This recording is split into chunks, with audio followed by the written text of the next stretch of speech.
Merci, je vais essayer de conclure rapidement. Vous êtes fatigués, vous avez soif. D'abord, je voudrais remercier notre animateur, parce que je pars l'esprit léger en week-end, vous m'avez promu, en me citant tout à l'heure comme préfet de région. À mon âge, c'est important, c'est toujours ça de prix. Mais je ne suis que l'adjoint du préfet de région. Mais ça m'ouvre encore des horizons, et à mon âge, c'était insoupçonné. Merci beaucoup, ça m'a fait chaud au cœur. Bien, je voudrais conclure. Je trouve qu'on a beaucoup parlé de management, de ressources humaines, c'était votre journée. En fait, il y a deux mots qui résument tout à fait le management, et finalement, on les prononce finalement jamais assez, c'est merci et bravo, qui sont les deux mots clés du management. Donc je voudrais vous dire merci et bravo. Alors d'abord, je voudrais dire merci à l'équipe de Numa qui nous accueille aujourd'hui. C'est pas la première fois que je viens dans ce lieu-là. Merci pour la qualité de la prestation, merci pour la qualité de l'accueil. Je voudrais ensuite dire merci à mon équipe du SGAR, parce qu'effectivement, ils sont très impliqués.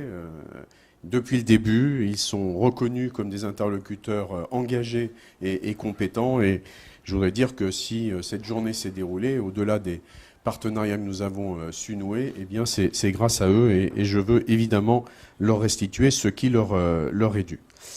Je voudrais dire merci à Véronique et Benoît pour leur smiley, dire merci à Alex, l'optimiste, dire merci à Chantal, la contente, et à Lucie, l'intriguée. C'était sur leur badge, hein. J'ai fait copier-coller. Hein. Mais bon, il faut bien avoir des idées. Après les brillantes interventions de Thierry et de Laure, qu'est-ce que je pouvais bien dire? Je voudrais dire merci à Laure et à Thierry. Alors pourquoi je vais leur dire merci? D'abord, je veux faire une confidence, même si elle ne le sait pas, avec Laure. Nous étions là il y a 1 an. Et on accompagnait Jean-Vincent Placé, le secrétaire d'État. Et on s'est fait ce jour-là une double promesse. La première, moi je venais de prendre mes fonctions, c'est de dire alors, je vais bouger sur ces affaires-là.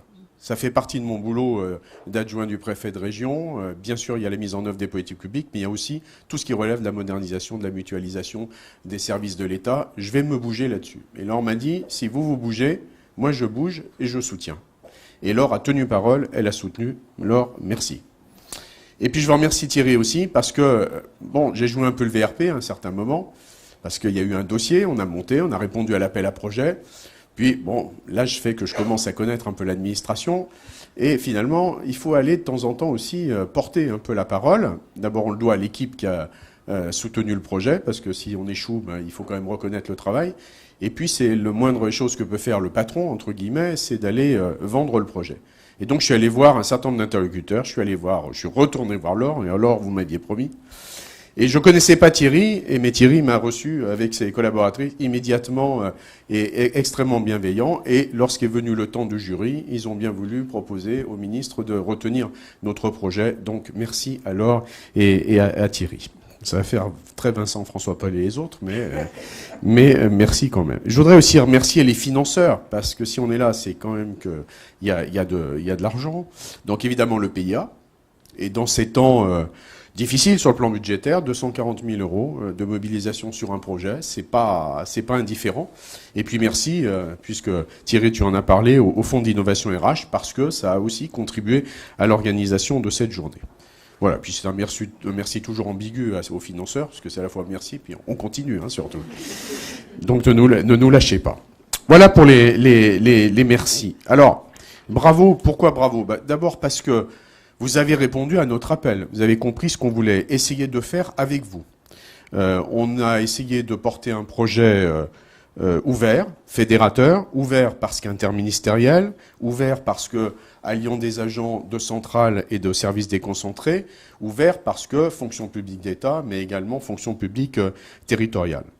On a voulu un projet avec une autre approche du travail. D'abord en s'ouvrant au monde de l'entreprise. Et merci encore à la BRH de nous avoir accompagnés tout au cours de cette journée. Mais quelque chose me dit qu'on n'est pas prêt de se séparer. Tant pis pour vous, fallait pas venir, mais maintenant on vous lâche plus. Mais en tout cas, on est très content de cette collaboration et je pense qu'elle sera très, très fructueuse. Une autre approche du travail, ça veut dire innover. Et puis, une autre approche du travail, ça veut dire être ailleurs. Et la fabrique RH, elle va s'implanter dans un lieu emblématique de ce nouveau monde qui s'ouvre à nous, enfin largement ouvert déjà, qui est la station F, la halle Fraissinet, puisque j'en parlais encore hier soir avec Xavier Nel, qui est le promoteur de ce grand projet. Mais les services publics vont s'implanter à la station F, à la fois dans leur vocation première, s'ouvrir et offrir à l'ensemble des entreprises, 1000 start-up, tous les services que l'État leur doit, de la délivrance des titres, des visas, des titres de séjour pour les très nombreux promoteurs, entrepreneurs, salariés étrangers qui vont rejoindre cette plateforme. Et puis, tout ce qui fait la vie de l'entreprise. Il y a aussi du Trésor public, il y a aussi de l'URSSAF, il y a aussi de la sécurité sociale. Bref, et on va leur offrir cette présence, pas forcément en présence physique. On va leur offrir de la présence dématérialisée, des bornes interactives, des connexions Internet, des systèmes de permanence, etc., etc. Et on s'implantera, nous, Fabrique RH, et on servira à la fois de plateforme mutualisée des services de l'État, et puis c'est là-bas qu'on vous accueillera désormais et qu'on fera en sorte que ce projet vive. Et j'avais ça, quand j'ai commencé à dire ça, mes collaboratrices m'ont dit, bon, il est sympa, mais bon, station F, etc. Et en fait, grâce au ministère, à l'agence du numérique et à la French Tech, on va pouvoir mettre en œuvre cela.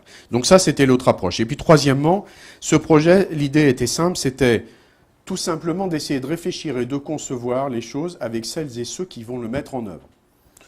Il y en a un certain nombre qui approchent de l'âge de la retraite, plus ou moins, mais vous, ce n'est pas votre cas. Vous vous engagez, pour la plupart, compte tenu de votre jeunesse, dans cette vie professionnelle, et donc, autant confier à celles et ceux qui le feront, qui le mettront en œuvre, le soin de réfléchir à leur propre avenir. Et c'est aussi l'ambition de ce projet-là, c'est-à-dire que on a voulu que tout le monde puisse s'exprimer, quels que soient les grades de la fonction publique. On a voulu que d'autres viennent nous aider à réfléchir. C'est pour ça qu'il y avait des étudiants de Sciences Po aujourd'hui qui sont venus participer à vos réflexions. Et donc faire en sorte que ce soit vous qui imaginiez votre propre avenir, parce qu'il n'y a pas de meilleure appropriation d'un projet que par ceux et celles qui l'ont conçu, qui ont réfléchi, qui se sont, dès la conception, investis dans cette affaire. Voilà, merci et bravo d'avoir compris ça, et puis bravo du travail que vous avez fourni tout au cours de cette journée.